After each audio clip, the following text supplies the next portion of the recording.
16th, 2022, and we have a quorum. Mr. Skinner, will you lead us in the pledge, and Mr.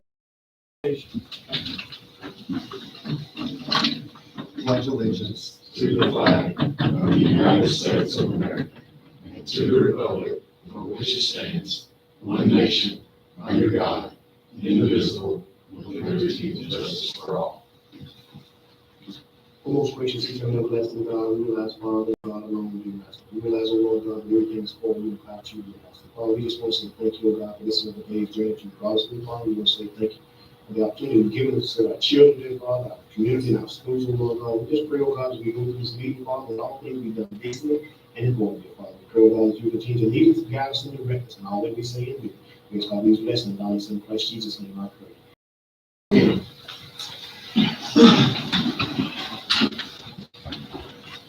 We will now canvass the votes for the May 6th, 2022 school board elections. As you see, Mr. President, Board of Trustees, the results have been posted on our website.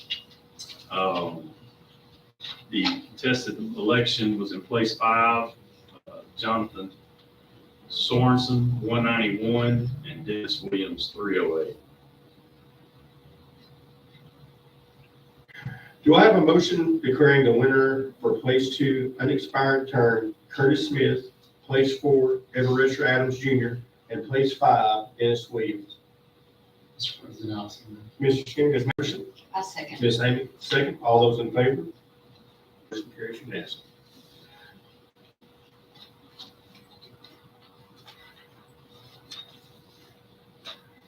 The board will now reorganize by selecting officers.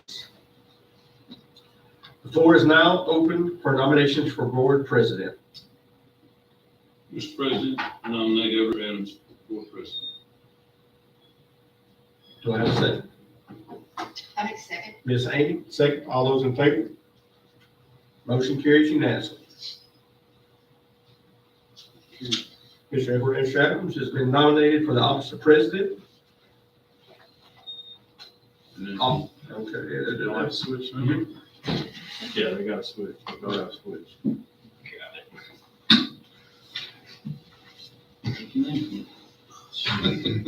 I'll take your name. I'll switch to the one.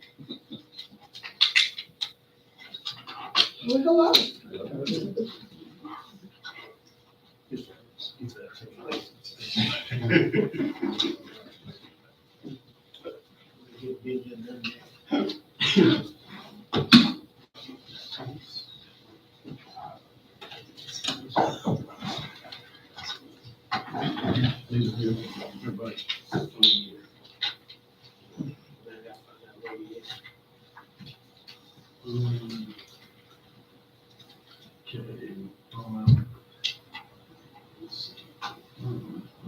Favor? Board president, I'll say that right there. Board is now. Floor is now open for nominations for board vice president.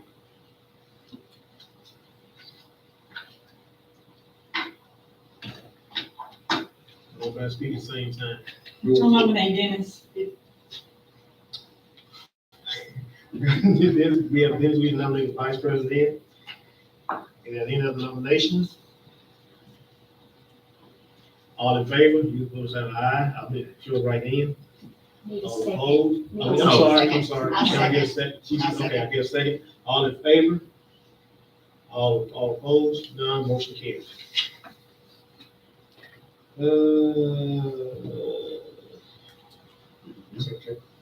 Yeah. That was vice president.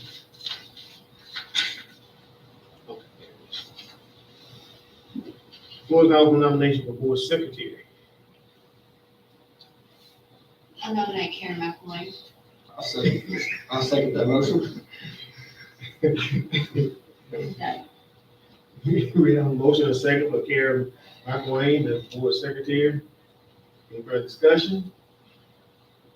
All in favor? All opposed? Motion carries. That's it.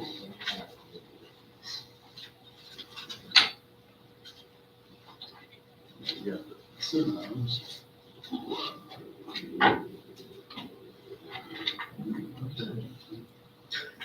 You gotta read this part. Urban decision.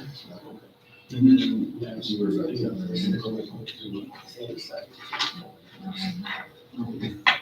Earlier this week, Mr.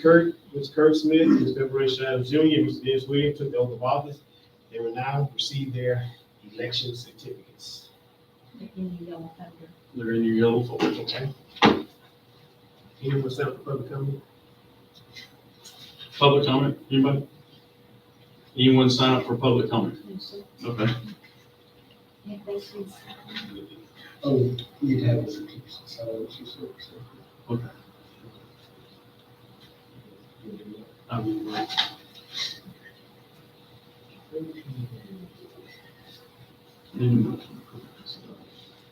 Board will now entertain a motion to approve the consent items. Regular board meeting of trustees of April 11, 2022.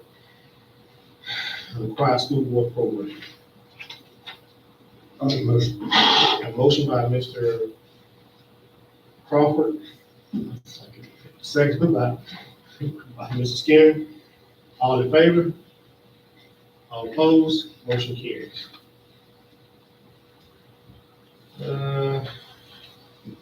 Discussion. next, yeah, we have Teachers of the Year, Mr. Fight. He's going to introduce our Teachers of the Year. Of course, every year we go through and the peers vote upon the winners for each campus, for our Teachers of the Year for each campus, and also those who are nominated to be the secondary and elementary are broken out of those 4 campuses, and those 2 individuals represent us to go even further to be nominees for Teacher of the Year in the state through Region 7. So as I announced, we'll start with the primary, which is Miss Madison Campbell. She had a prior engagement, so she's not here tonight. But then next, going to the elementary, excuse me, we have Miss Raquel Williams coming up. Ms. Raquel was also not only our Teacher of the Year for our elementary campus, but she was our Teacher of the Year and will represent us for the Region 7, but she was also the Elementary Globe Teacher of the Year. Wow. So we want to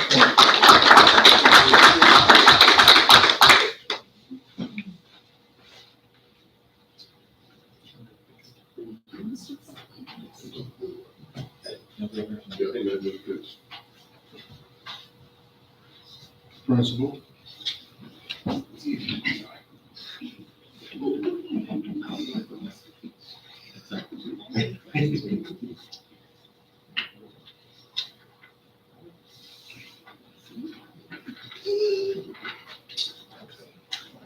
Next, going to our middle school, which our middle school teacher of the year was Mr. Bruce Harris. And he also was a representative for the Region 7, going in as a nominee for Teacher of the State, but he was our Globe winner also. So he's one of our dual winners also.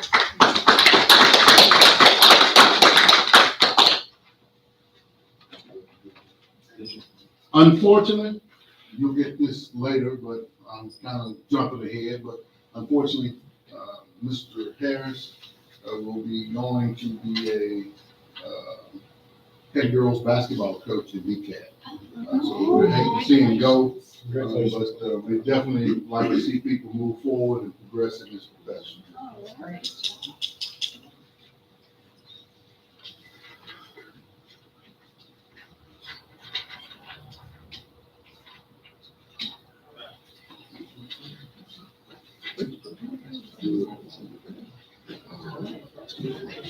And finally, as our teacher of the year for our secondary high school campus, we have Miss Mandy Rogers, she teaches special ed at high school.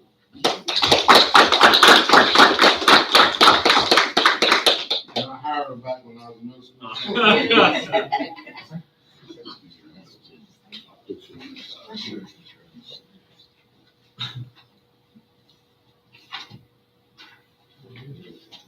Thank you, guys. Well, thank y'all very much for coming. Thank you all. I'll let Still scrambling. Y'all are free to leave, or you can stay, whatever you'd like to do. So we're gonna carry on with our meeting principles. I know y'all got some things, I know band concert, so. That's where it's. Next thing is graduation, is May 26th, 8 PM. 7:45 board members, I'll have the middle school field house open. I was able to find that last year, had air conditioning. So, we're right there by the TABC concession stand. So, also, we'll have some parking set up out here with the cones. Some people use it, some people don't, whatever y'all want. Do y'all want the cones, or y'all just want to park wherever? I like the cones, Yeah, because at least it kind of 26. What time do we leaves a need to be? place for us to park. I'll put the cones out here. You take them if you want to. All that. 7:45, meet in the little TMS field house, right by the TABC booster, concession stand. There's some AC. I mean, you don't have to, but I'll be coming here in 2 weeks. you won't be in AC, I promise you, it's hot.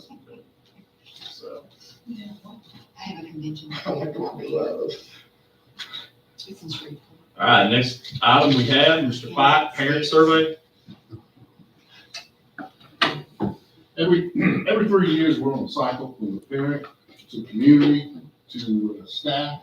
And as you can see, this particular year, we were on the parent survey. And kind of gives an idea from board leadership, from superintendent to the campus principal, of concerns and things that might be coming up that parents might not be satisfied. I want to say it was 94, 93, 94 total parents, and you would think that was up to 3.5 months.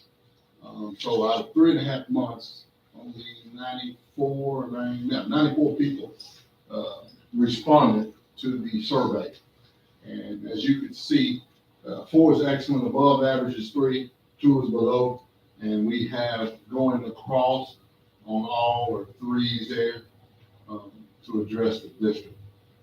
Of course, you have things that are out to the fore, they can put in, there's a column that's open for any comments. And of course, there were some negative comments, because realizing we're not gonna make everybody happy. But as you can see, the average on that were 3s, which were above average. Taking it even further, when you look at each campus, those numbers are pretty much about the same when it comes to above average. Overall, out of the small percentage that you do look at, there were no major areas of concern that people would be disgruntled about or not very happy. So as a whole, from a parent survey out, once again, the small sampling pool that was taken, we are doing a great job and above average in those areas. Any questions, concerns?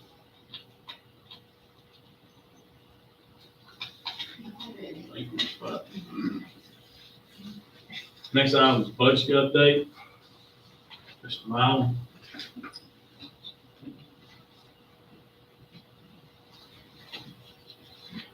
Here's the similar template we see from month to month. No real changes. We did get a new template prepared with the new ADA with Hold Harmless in the first few 6 weeks. So it changed funding just a little bit, but it's nominal. Nothing really to speak of, but we did get, you want to go to that second tab, our property values. So there's a history of the property values.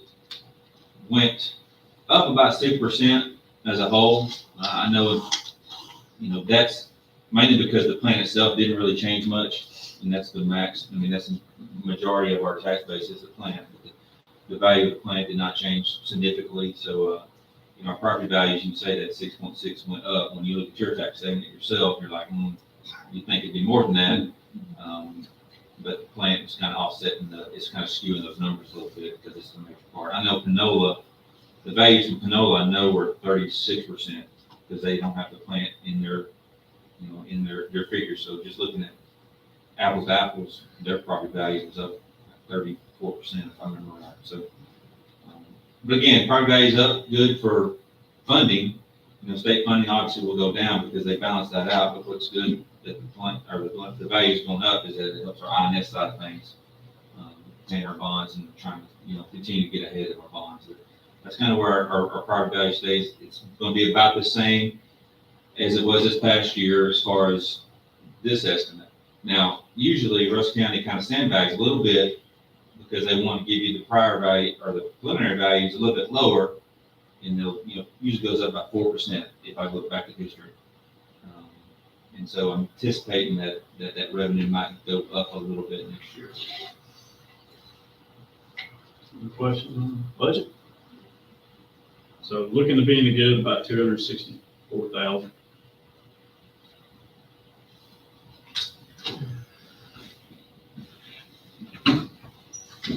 Next item is our instructional materials allotment and TEAC certification. Annually, we're allotted funds for instructional materials and technology purchases. And we have to certify the instructional materials by subject and grade level, and then we submit that information to TEA, and that way the order is placed through and then EMAT after TEA receives the certification. This is how we get some of our funding as well. So we do this annually. Make a motion to approve that. All right, before I entertain a motion to approve the instruction material allotment for TEAC certification as presented. Mr. President, I so move. A motion by Ms. McElwain, a second. Mr. Smith, any further discussion? All in favor? All opposed? Motion carries. Next item, Mr. Fite's going to visit with us about the District of Innovation Plan. This past year, of course, without District of Innovation, it was up for renewal. And with that renewal, in the past, we've had the exact same things that were on there before, but we wanted to add to that would help the district facilitate and be a little more efficient in hiring and some other things. But on the previous one, number one, we wanted a start date. Start date of the school year, that was the first one. To allow alternatives to education certification was the second one on it. And also teachers on probationary contracts to allow them not just 1 year, but coming in the district, they would have 2 years to give a little more time to evaluate them. That was the third one. Fourth, we added this one because it was, we had it on our transfer papers, but as far as the Attorney General's opinion, if it was out challenge, it could be a question. The Attorney General is kind of implied that when they sign it, they're kind of in it for a year. That's kind of a yearly agreement, and based upon that, if it was out of challenge, I'm not sure if we would win that battle. But based upon adding to your DOI, now we're able to put it in our DOI and send it off. And with that, now, based upon attendance, based upon behavior, any kid like what we're talking about going into SAC or alternative school, being part of your DOI, you have the ability to eliminate that yearly per se time frame that you sign the contract. So that will eliminate that and gives us opportunity. So if Johnny, who's a transfer, gets in trouble or have 4 absences, then we wouldn't have to abide by that yearly contract agreement. So that would be the one that's added to it. And then finally, by law, under this particular code, Texas Education Code 37105, it allows, previously, you had to warn an individual, if you had to want to put them off campus, they were unruly, you had to give them a warning, okay, and go to that. With putting this in the DOI, it gives us the flexibility to allow staff members to remove those individuals without giving them a warning. So this gives a little more flexibility. So if we had a football game, there's maybe a person who's intoxicated or unruly, we can go ahead and remove them and have them, taken off without trying to give them a warning and go forth. So it gives us a little more authority per se on, to protect our kids and safety of others that maybe, outside sporting events or even inside things that's going on. But it gives us a little more flexibility. So those two things, it had to be, is a process you go through to get it renewed, put it on the webpage for 30 days for the public to see, and then your voters approval to the board, and then we will send it off to the state. And most of the time, it's more of a check off to say, you've looked at it and approved it, and we go forward and have it in our DOI. Any questions?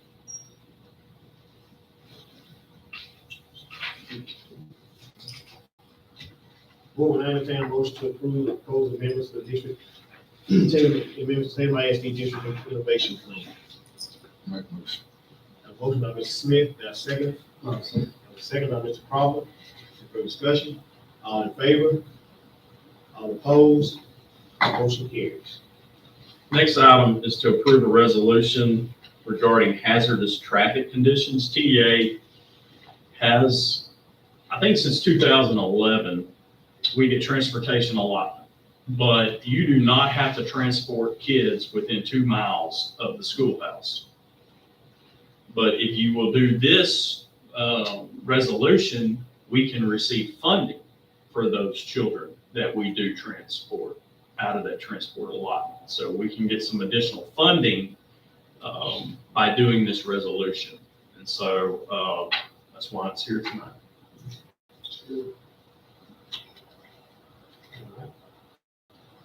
Board will entertain a motion to approve the resolution regarding hazardous traffic conditions. I make a motion to approve. Motion by Ms. I'll second Amy, it, Mr. President. second by Ms. McElwain. Any further discussion? All approved? All opposed? None, motion carries. Last legislative session, it was discussed that we had to have all teachers trained in Reading Academy by 2023 in the state of Texas. So our K through or pre-K through 3 teachers and principals had to go through this training. This past year, we could have sent them to the service center. We could have had the service center come here, or we could have had someone trained through the state to administer it to our teachers, and that's what we chose. Kelly Sorensen was the one that was chosen for that. She went through the training, and through this training, our teachers have had it pretty good. Lisa's going through the opposite training because they don't have anybody on staff. They're having to go and have staff come in. But I started noticing a lot of extra time on this. And so I'd emailed Kelly, talked to her a little bit about it. And there have been some times where they've had to give up conferences. There are some artifacts you got to write, and you're going to give up some nights possibly working on it. And I just think this is something, even though we've built it in our schedule, when all the other campuses are doing professional development, those kindergarten through 3 teachers have been in a classroom. And even the 26th and the half a day, the 26th, and all day, the 27th, the last day of school for teachers, they're going to be in there finishing up Reading Academies. Reading Academies state it takes 60 hours to complete, but there are a lot of people that it takes 120 hours. And there's a lot of talk around the state that this was not thought out at all for our teachers. And so I just know that the teachers don't know this, but I think it would be a good thing to give them and Kelly as well a $500 stipend for completing. There are some districts that are doing that. And I just think when, we require people to be ESL certified, we give them a $500 stipend. This is going to be required for every kid that graduates college. And they're going to have this if you're teaching at those grade levels. And it will eventually get to the high school grade levels. It's going to work itself up. And so my recommendation is upon completion, they have to complete it now. They got 11 months to complete it, but most of them I think will be done by next week, is what I'm gathering. that they would receive a $500 one-time stipend in their check in the summertime. It wouldn't be something that's automatically, because they're going to have it. So, Well, she has to continue to teach that? No. Or just this one time? just this one time.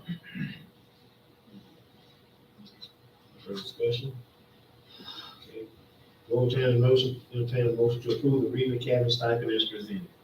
Mr. President, I so move. A motion by Mr. Williams, a second.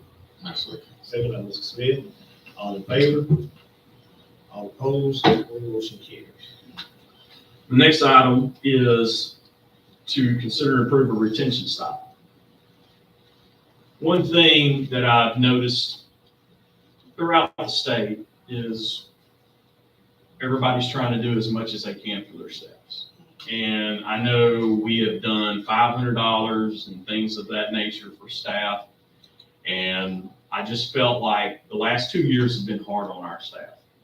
And my recommendation is this isn't going to be something that's going to be every year.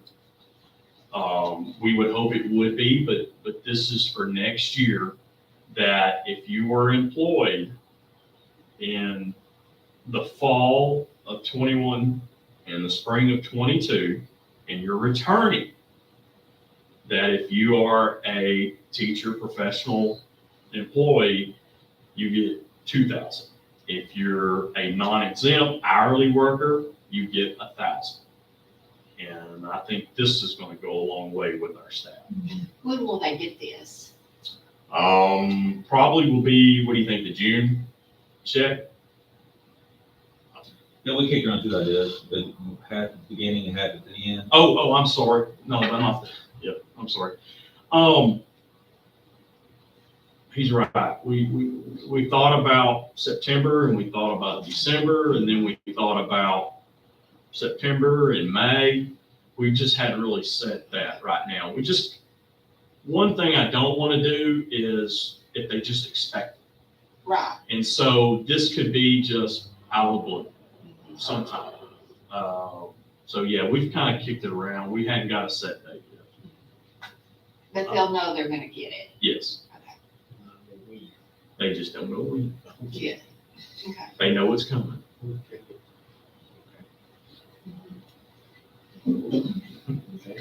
Need a motion to approve the retention stipend for 2022-23 is presented. I make a motion to approve the retention stipend. Second. Motion by Ms. Ames, second by Mr. Crawford. All in favor? All opposed? Motion carries. Next item is approved teacher salary scale. Mr. Mile, you want to talk about this slide? Sure can. And so in the green, there's our current pay scale. And, you know, Dr. Richard's done a lot of research in the last few days that would, looking at what some of the tools that we have at our disposal and see what schools around us, and I'm sure he'll talk about it some more here in a minute. But basically, we wanted to try to update our salary schedule to be competitive, keep teachers here, recruit teachers to come here. And so we've just kind of prepared a little spreadsheet, so it's kind of easy for you guys to see. And so that second column, I believe, would be what Dr. Richardson was going to propose, would be a $5,000 pay raise per step. And so with that middle column, and one individual teacher would get the step plus the $5,000. So that $5,500 for that first year teacher that was here this year, next year, they'll get that bump. And so extrapolating that out, the number of teachers at each level, then I calculated what the cost for the district for that step, and then the percent jump for that individual teacher. So if we have a first year teacher, like I think Coach Boland, maybe first year teacher next year, she would get a 13.58% increase. So for each step, you can see as you go down, the percentage obviously is going to go down because that person is making more money. So that percent raise obviously will go down. But what is accurate is you're getting a step plus 5,000 every teacher. So, and I'll say this, we kicked around a bunch of different stuff, and Fight came in the office and he was like, Well, just make it real simple, just do 5. And I went, okay, yeah, I guess that, yeah, because I mean, I had stuff, he had stuff. I'm like, okay, you can get out of here now, because that makes perfect sense, because I like the way we have it set up to where, you get a little bump your first 5 years, you get 1,500, and then when you got 10 years in, you get another 1,500, and then you get 800 and 700. What you'll see districts doing is they'll front load this thing, and you're getting like $100 raise a year. And it's just, it looks good on paper, but if your insurance goes up $100 or more, then you're getting a pay cut. And I just think at least the teachers can see this in their every year. Even if they get a 500, they get to see something in the check go up and everything.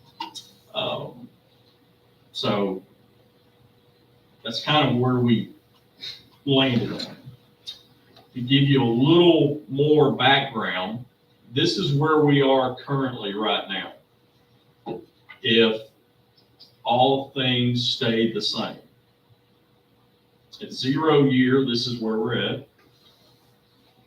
We're right here at 5 year, 10 year, kind of right here in the middle, then we start dropping. 15 year, 20 year. But then we jump back up 25 year and 30 year.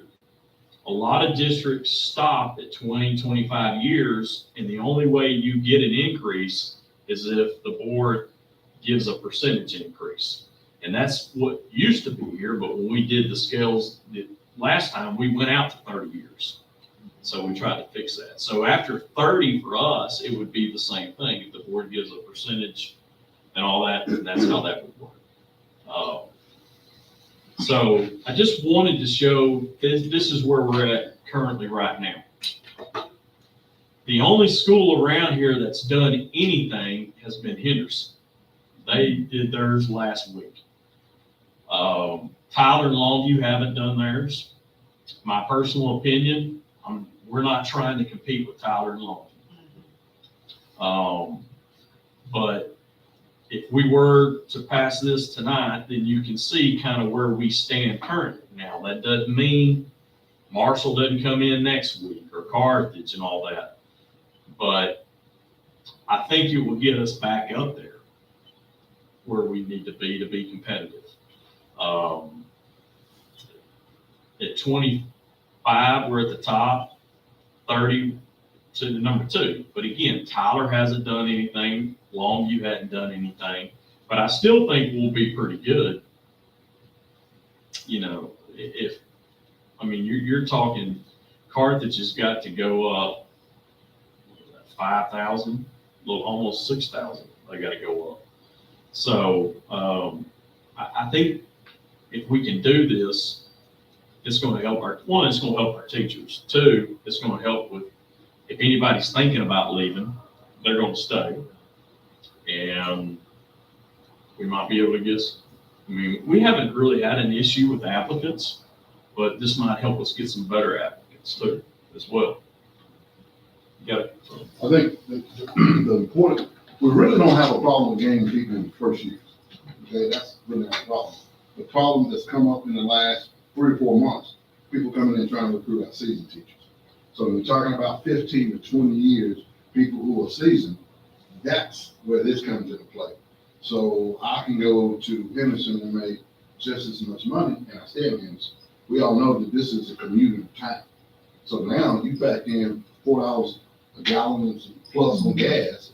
Now all of that comes into play. So getting to where it needs to be now, okay, you can stay, take care of some gas and all those other things. It makes it a little more appealing because we've had several of our great teachers been approached by other districts. They're in that 15 plus range where we can lose some quality people based upon other districts trying to offer them more money to get them in there. So that's kind of why it's important to, not so much at the beginning, but that mid-range 15 plus. long term. Well, we don't have a crystal ball, but when will the other numbers come out, you think, from the other schools? This month, we'll have to.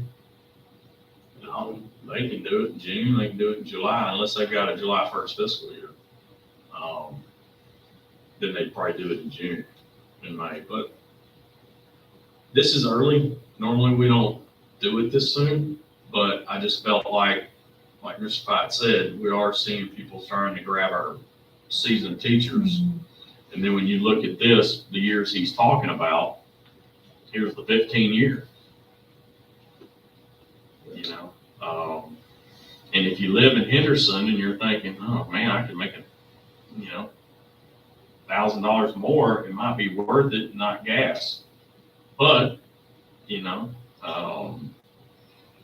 know, this has been the crucial, where we saw last year, a lot of our teachers leave that had this many years in. And so, and they're smart about it. They're going after the good ones and everything. So, I think this is kind of we've already gone through the pay scale comparison. That's just kind of an average. I think this would bump us to third overall, pretty much. But that's before That's before, yes. this will be published and they'll be able to see what our pay Yeah. scale is. Mhm. And so they can try to jump it. if they Right. need to. I mean, that's just a game. But Well, and I don't know if Kilgore's gonna go from 60 to 68 or over that. I mean, that's a pretty good chunk. So I just don't know. Like I said, Henderson's the only one that's done it so far. How much did they jump? there's an asterisk there. I was going to ask you about that. Well, that's Henderson only district officer. Yeah. Oh, gotcha. I don't remember how. Got about 4,500, Okay, it was somewhere in there in the average.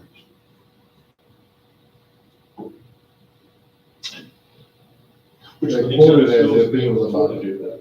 10%. Do what now? These other schools. Oh, absolutely, they can afford to. They got ESSER money. Unless they added staff with their ESSER money. I don't think we can bet on these other schools are gonna go up. That's what. They would. Yeah, they're gonna go. And again, if we don't go up, we're even gonna fall further behind. Well, aren't we already seeing it though? I mean, Well, we've only seen Henderson. in our area, they're In our area. in the big. The Austin area and Dallas area, absolutely, they're doing this now. But around here, they're just not. Yeah, probably waiting.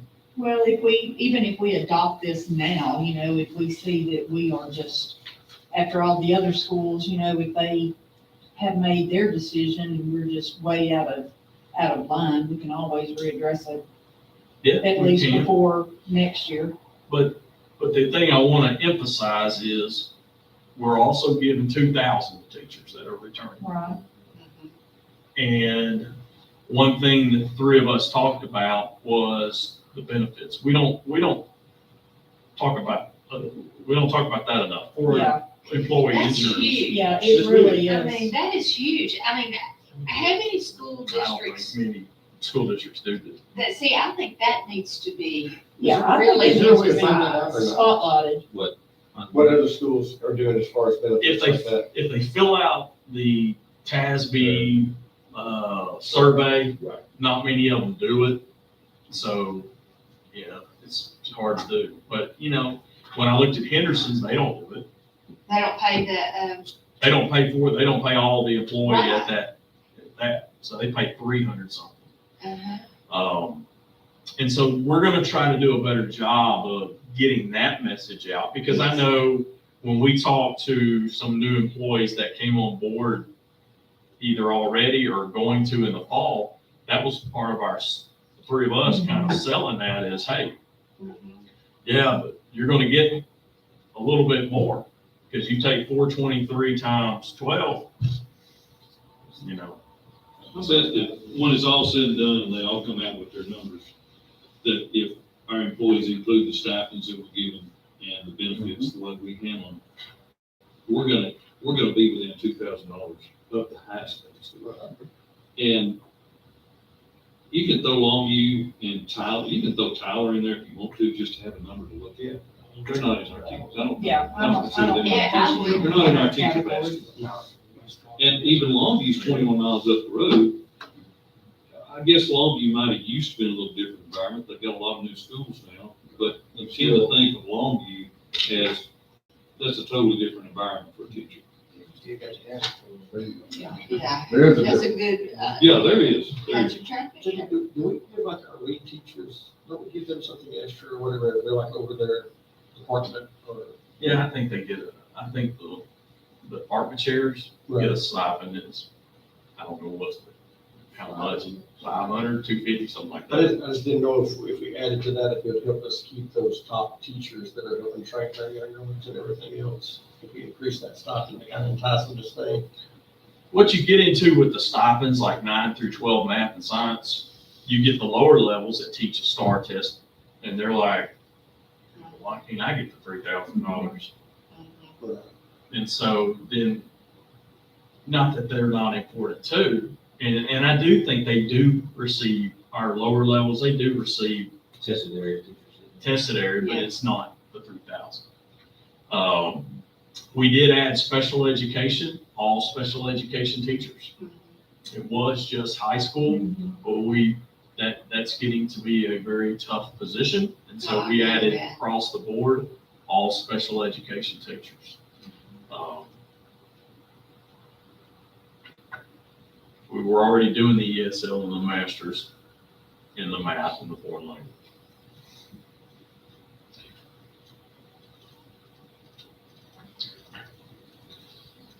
Any other questions?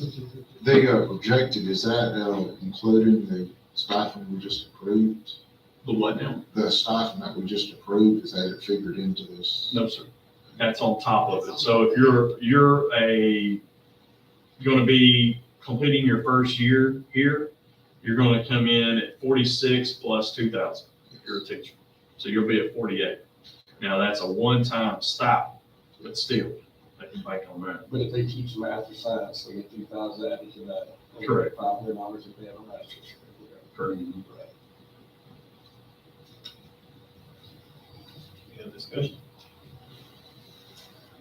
All right, we have a motion to approve the 2022 teacher salary scale as presented. Mr. President, I make a motion. Have a motion by Mr. Smith, and a second. I'll second it. Second by Ms. Amy. All in favor? All opposed? Motion carries. All right.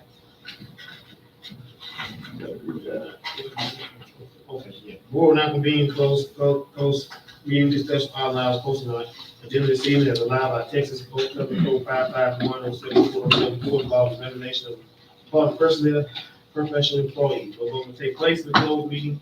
Any action the board wishes to take as a result, discussion is closed session will take place after the board convenes from the open meeting. It is now